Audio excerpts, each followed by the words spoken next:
So this is lab 4, and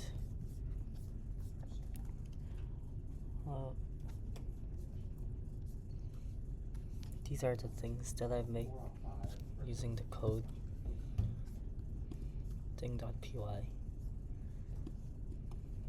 and I created 15 things and made the thing group.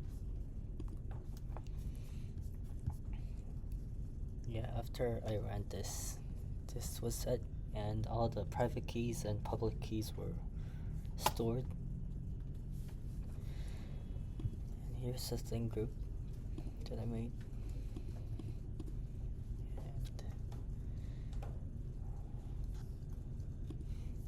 And yeah. And also, after creating the thing group, I did everything, and if I try to do the lab 4 emulator by using the MQTT application, it shows up like this. So this is the code, and here are the names of the things that I've made using the thing generator, and all the private keys and certificates are stored in this. So if I try to run this, it automatically just loads the vehicle data and initializes the MQTT clients. And if I press send, it automatically sends, and the client receives the information that I have sent. And if I do no,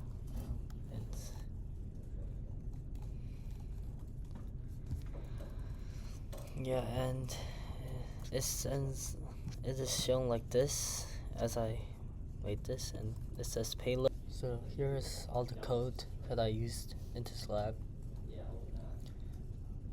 As I shown you before, I used things.py to make the things, and this is the client update, and so I allowed it to do the 4 things: publish, callback, and if I press S, it automatically publishes under the topic, and if I put the client disconnects, and it says all devices disconnected.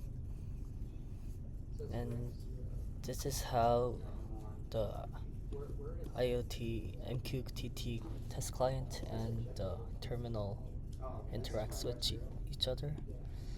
And this is the basic discovery.py file, and it has all the custom messages, and that could allow, with the verification with certificates and the private key and public key, you can do the actions that is provided in the code. Yeah, and there are some exceptions, as I found that the client was trying to process invalid requests, or like if there isn't anything to discover, then it must throw an exception without crashing, so I added it. And this is the entire loop to process everything while publishing, and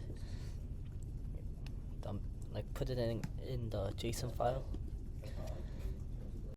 So by using GreenGas and Lambda, this is how the debugging the incoming messages will look. It looks so like if you do it like this, and if I try to publish everything using the subscriber, as the messages are shown like this, and each timestamp is the maximum CO2 is getting updated constantly.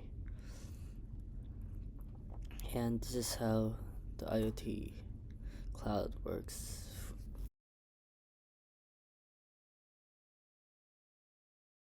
So this is the graph for CO2 against fuel, and as you can see, if if you use more fuel, the CO2 emission level rises proportionally.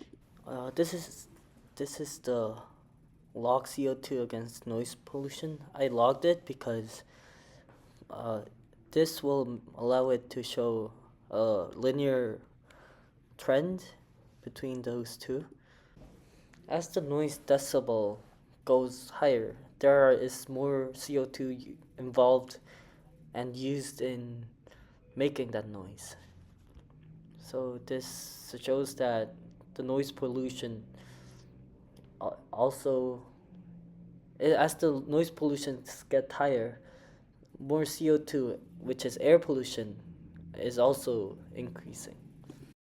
So to find out the trend between CO2 against CO, which is carbon monoxide, those two are the similar gases that is created by the vehicles.